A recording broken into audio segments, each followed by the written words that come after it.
సమాజం ఎటుపోతుంది, మనం ఏం చేస్తున్నాం? నేను, నా పెళ్ళాం, నా పిల్లలు అందరం తిన్నామా, పండుకున్నామా, ప్రశాంతంగా ఉన్నామా, ఇదే ఆలోచిస్తున్నాం. పక్క రాష్ట్రంలో, పక్కింట్లో ఏం జరిగినా ఎవరు పట్టించుకోవట్లేదు. జీవితం అంటే ఇదేనా? మేము బాగుంటే చాలా, పక్కన వాడికి ఏ కష్టం వచ్చినా మనం పట్టించుకోమా? రీసెంట్గా మీరందరూ చూస్తున్నారు, మౌమిత గురించి అందరూ ఏదో చెప్పుకుంటున్నారు. అంటే పక్క రాష్ట్రంలో అమ్మాయికి ఏదైనా జరిగితే జస్ట్ న్యూస్ చూస్తున్నాం మనం అందరం కలిసి. అదే మన ఇంట్లో అమ్మాయి కనుక ఆ ఇన్సిడెంట్ జరిగి ఉంటే ఎలా రియాక్ట్ అవుతాం? ప్రపంచం మొత్తాన్ని తల్లకిందులు చేసేస్తాం. ఇది కాదు జీవితం అంటే. పక్కవాడికి ఏదైనా కష్టం వస్తే నేనున్నానే ముందు నుంచోవాలి. భగవంతుడి సృష్టిలో అమోఘమైంది ఆడజన్మ. అటువంటి ఆడపిల్లకి ఇంత అన్యాయం జరిగితే మనందరం ప్రశాంతంగా న్యూస్ చూస్తున్నాం, తింటున్నాం, పండుకుంటున్నాం, హాయిగా లైఫ్ని ఎంజాయ్ చేస్తున్నాం. ఇది కాదు జీవితం అంటే. కనీసం మన వంతు విద్యుక్త ధర్మంగా ఏదో ఒకటి చేయాలి. ఒక యాజిటేషన్ అన్న తీసుకురావాలి, లేదా ప్రభుత్వం ముందుకన్నా ఇష్యూని తీసుకెళ్ళాలి, లేదా నలుగురితో కూర్చొని కనీసం చర్చించాలి. ఇప్పుడే ఒక వ్యక్తిని అడిగాను, ఈ విషయం మీద డిస్కషన్ చేద్దాం రండి అని చెప్పి. అతను ఏమన్నా అంటే, లేదండి నేను బాగా బిజీగా ఉన్నాను, అయినా మనకేంటండి అన్నాడు. అంతేనా? అలా కాదు, ఆలోచించాలి. ప్రతి ఒక్కరూ ఆలోచించాలి. ఈ విషయం మీద మాట్లాడడానికి కొట్టు రాఘవరావు గారు మాట్లాడతారు, చూద్దాం.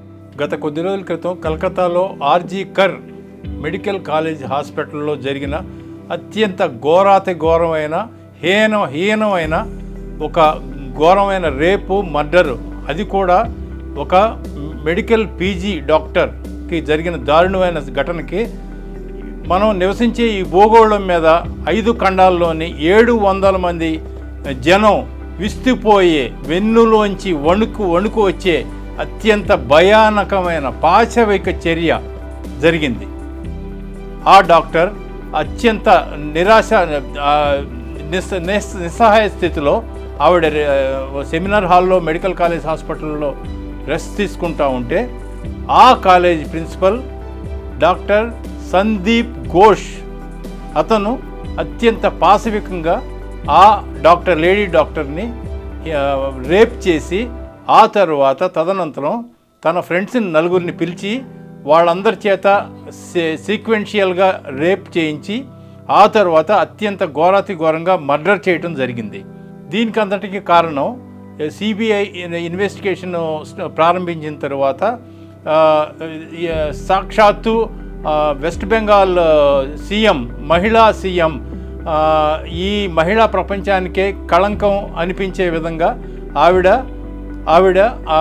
ఆ ప్రిన్సిపల్ని ఏకంగా సస్పెండ్ చేసి లీగల్ యాక్షన్, క్రిమినల్ యాక్షన్ తీసుకోకుండా, అరెస్ట్ చేయకుండా అతన్ని వేరే హాస్పిటల్కి ట్రాన్స్ఫర్ చేసి చేతులు దులిపేసుకుని, ఒక మహానటి సావిత్రి కన్నా మించి ఆవిడ జనసమూహంలోకి వచ్చి స్టూడెంట్స్ అందరూ ప్రొటెస్ట్ చేస్తూ ఉంటే శాంతియుతంగా వాళ్ళందరి మధ్యలో దూరి ఆవిడ మహానటి సావిత్రిని మించి గొప్పగా నటిస్తూ ఈ హేయమైన రేప్ అండ్ మర్డర్ కేసులో నిందితులకి ఘోరమైన కఠినమైన శిక్ష పడాలని ఆవిడ నటించే నటన ప్రపంచం మొత్తం చూస్తున్నారు కళ్ళప్పగించి.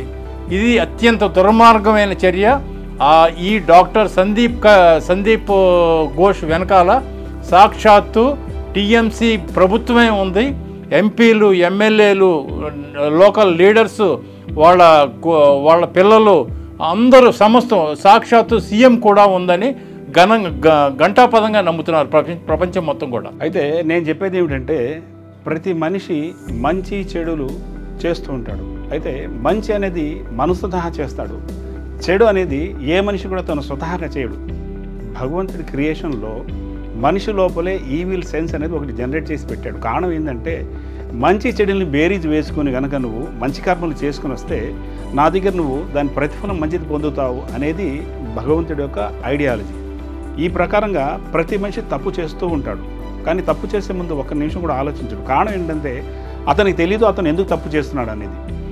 ప్రతి వ్యక్తి తప్పు చేసే ముందు ఒక్క నిమిషం కనుక ఆలోచించి, ఇది నేను కాదు చేస్తుంది, నా శరీరంలో ఉన్న ఈవిల్ సెన్స్ ఏదైతే చేస్తుందో దానివల్ల నేను ప్రొవోక్ చేయబడుతున్నాను అని కనుక అతను గ్రహిస్తే ఇటువంటి తప్పులు జరగకుండా నివారించుకోగలుగుతాడు. కాబట్టి ఈ విషయంలో మీరు ఆలోచించి ఫర్దర్గా ఏదైనా అంటే ఒక చిన్నది కానీ పెద్దది కానీ ఏదైనా ఒక తప్పు చేస్తున్నాం అంటే ఒక్క నిమిషం ఆలోచించాలి.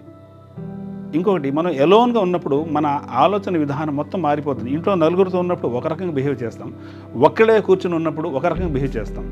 అలాగే బాత్రూంలో మనం ఒక్కళ్ళు ఏదైనా స్నానం చేస్తున్నప్పుడు అనుకోండి, అప్పుడు మన మైండ్ డిఫరెంట్గా ఆలోచనలు జనరేట్ చేస్తూ ఉంటుంది. దీనికి అంతటి కారణం మన శరీరంలో ఉండే ఈవిల్ పవరే దీన్ని ప్రొవోక్ చేస్తూ ఉంటుంది. అయితే ఈ విషయం మీద మాట్లాడడానికి, అంటే ఈ అమ్మాయి ఇన్సిడెంట్ ఏదైతే జరిగిందో దాని మీద తన అభిప్రాయం చెప్పడానికి తిరుమలరావు గారు మనతో వచ్చున్నారు. తిరుమలరావు గారు మాట్లాడతారు. సార్, ఏదున్నా బాధాకరమైన విషయము, కానీ ఏదున్నా సేఫ్టీ ప్రికాషన్స్, ఆన్ స్పాట్ పనిష్మెంటే దీనికి. లైక్ నేను వినింది ఏంటంటే దుబాయ్లో, సౌదీ అరేబియాలో ముఖ్యంగా చాలా స్ట్రిక్ట్ రూల్స్ పాటిస్తారని తెలుసు, విన్నాను కూడా. అలా ఉంటే ఇట్లాంటి సంఘటనలు జరగకుండా ఉంటాయని నా ఆలోచన విధానం. మన గవర్నమెంట్ ఎంతసేపు ఏదైనా ఇన్సిడెంట్ జరిగిన వెంటనే కొవ్వొత్తులు వెలిగడము, వీ వాంట్ జస్టిస్ అంటే సరిపోదు. బ్యానర్లు పెట్టుకొని వందల వేల పాదయాత్రలు చేయడం వేస్ట్.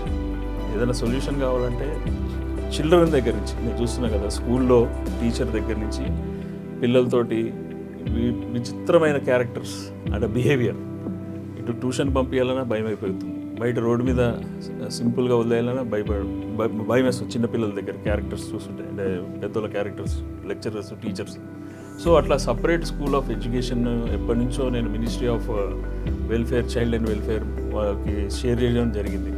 మరి ఇంత స్ట్రిక్ట్గా గవర్నమెంట్ రియాక్ట్ అవ్వాలి ఫస్ట్ థింగ్. అది చేస్తే కానీ ఇట్లాంటి సంఘటనలు జరగకుండా చేయొచ్చు సార్. ఆన్ స్పాటే, ఇక ఊరికైనా కోర్టు, పోలీస్ కేసు, మళ్ళీ వాడికి కస్టడీ, ఎవిడెన్స్ ప్రూఫ్, డిఎన్ఏ టెస్టులు, ఇవన్నీ ఎందుకు సార్? ఇవి తప్పు చేశాడా లేదా ఇమ్మీడియట్గా ఖండించకపోతే, వాడిని పనిష్మెంట్ ఇవ్వకపోతే ఇంకా అంతే సార్. ఎందుకు కాకూడదు? మామూలుడికేమో కొట్టేస్తూ ఉంటారు రోడ్డు, లాఠీ చార్జ్ చిన్న దానికి కూడా. మరి ఇట్లాంటి వాడిని ఏం చేయాలి సార్? ఆన్ స్పాట్ చేస్తేనే దీనికి పరిష్కారం మార్గమో లేకపోతే సొల్యూషన్ మార్గమో. నా ఉద్దేశం అయితే అదే. ఇంకొక ఎగ్జాంపుల్, బేసిక్ ఎగ్జాంపుల్ చెప్తున్నా సార్. 1989 sir, 10th class. నేను 10th క్లాస్, మేమంతా క్రికెట్ గ్రౌండ్లో ఆడుతుంటాం. పాపం ఒక టీచరు అక్కడి నుంచి షార్ట్కట్లో ఇట్లా రోడ్ అంతా తిరగకుండా మళ్ళీ షార్ట్కట్లో గ్రౌండ్లో వస్తూ ఉంటుంది నడుచుకుంటాం. రోజు మేము చూస్తుంటాం, మేము క్రికెట్ ఆడేటప్పుడు. కొంతమంది మంచి సినిమా అయితే మేము తొందరగా వెళ్ళిపోతాం ఇక్కడ ఇంటికి. రోడ్డు ప్రశాంతంగా ఉంది, స్కూల్ ప్రశాంతంగా ఉంది ఆ ఏరియాలో. 89లోనే ఆ టీచర్ని నలుగురు కార్లో వచ్చి ఆమెని లేపుకెళ్ళి రేప్ చేసి, ఆ రోజుల్లోనే ఎక్కడో మారుమూల ప్రాంతం, అంటే మా డిస్టెన్స్ నుంచి ఒక 3-4 కిలోమీటర్స్, అక్కడ కూడా కొండ చర్యలు, కొండలు, ఆ మధ్యలో చెరువు, అక్కడ పడేశారు సార్. అప్పటి నుంచి ఇన్సిడెంట్స్ చూస్తున్నాను. వీళ్ళందరూ బయటపడిపోతున్నారు, బడా బాబులు పిల్లలందరూ. నేను చూస్తున్నా కదా, డబ్బుతో ఖర్చు పెట్టేసి they are escaping from the law. Law అంటే భయం లేదు, పనిష్మెంట్ అంటే భయం లేదు. ఏదున్నా తొందరగా దీని పరిష్కారం నేను విన్నవించుకుంటున్నాను. మన పోలీస్ డిపార్ట్మెంటు, అటు హయ్యర్ అఫీషియల్స్ ఉంటారు కదా, ఆన్ స్పాట్ పనిష్మెంట్. కోర్టు కూడా 24 ట్రాక్లో తొందరగా ఇట్లాంటి కేసులు ఇంకా ఇది చేయకుండా, పెండింగ్ పెట్టకుండా తొందరగా శిక్షించాలని నా కోరిక సార్. అయితే సమాజం గురించి మనం ఆలోచించాల్సిన అవసరం ఎంతైనా ఉంది. ఎందుకంటే ఇప్పుడు ఒక మనిషి తప్పు చేస్తున్నాడు, మోస్ట్లీ మగాళ్ళు ఎక్కువ తప్పు చేస్తారు, ఆడవాళ్ళు అయితే ఇటువంటి క్రైమ్స్కి పాల్పడే అవకాశాలు చాలా తక్కువ.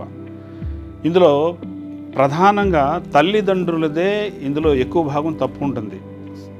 ఫర్ సపోజ్ కొడుకు పుట్టాడు అనుకోండి, చాలా గర్వంగా ఫీల్ అవుతారు. అదే ఆడపిల్ల పుడితే ఓకే మనస్తహా చెప్పరు, కానీ ఓకే అని మేము సంతోషంగా ఉన్నాం, అది మాకు లక్ష్మి పుట్టిందని చెప్తారు. ఇవన్నీ కాకమ్మ కథలు.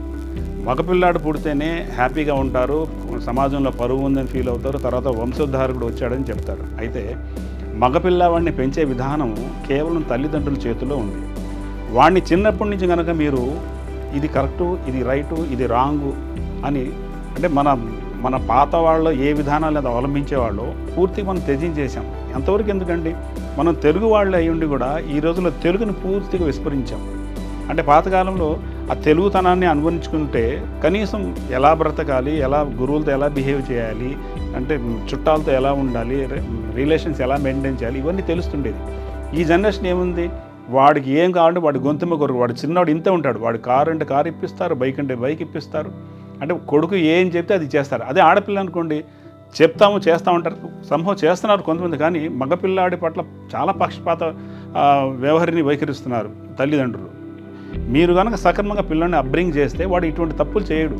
ఇంకొకటి, ఆడపిల్ల పక్కింటి ఆడపిల్ల అయితే మన పరాయి ఆడపిల్లగా ఆలోచిస్తే మన చెల్లిగా లేదా మన ఇంట్లో వ్యక్తికి ఎందుకు ఆలోచించి మనం ఏ రోజైతే ప్రతి వ్యక్తి ఆడపిల్ల మన పిల్లే, వేరే అమ్మాయి అయినా కానీ ఇంకెవరైనా కానీ మనకు అంటే నా కుటుంబానికి సంబంధించిన వ్యక్తి అంటే నేను నిజంగా చెప్పాలంటే భగవంతుడి క్రియేషన్లో ఆడ మనిషి స్త్రీ ఏదైతే ఉందో పూజించడానికి అర్హురాలు. అంత స్త్రీ నుంచి భగవంతుడు మనిషికి అంత ప్రశాంతత పెట్టాడు ఆ స్త్రీ లోపల. అర్థం చేసుకుంటే తెలుస్తుంది. స్త్రీ లేకపోతే ఏముందండి, సొసైటీ ఏమీ లేదు. కేవలం స్త్రీ వల్లే ఈ సొసైటీ నడుస్తుంది. సొసైటీ డెవలప్ అవ్వాలనుకుంటే లేదా జనాభా పెరగడానికి కానీ భగవంతుడు ఒక క్రియేషన్ సోర్స్ అక్కడ క్రియేట్ చేసి పెట్టాడు. కాబట్టి మనం అర్థం చేసుకొని ఆడవాళ్ళకి ఎక్కువ విలువనిస్తూ అంటే వాళ్ళ ఔన్నత్యాన్ని గ్రహించి వాళ్ళని పూజించే విధంగా వాళ్ళని కనుక మనం పెట్టిన రోజు ప్రపంచం మొత్తం ప్రశాంతంగా ఉంటుంది.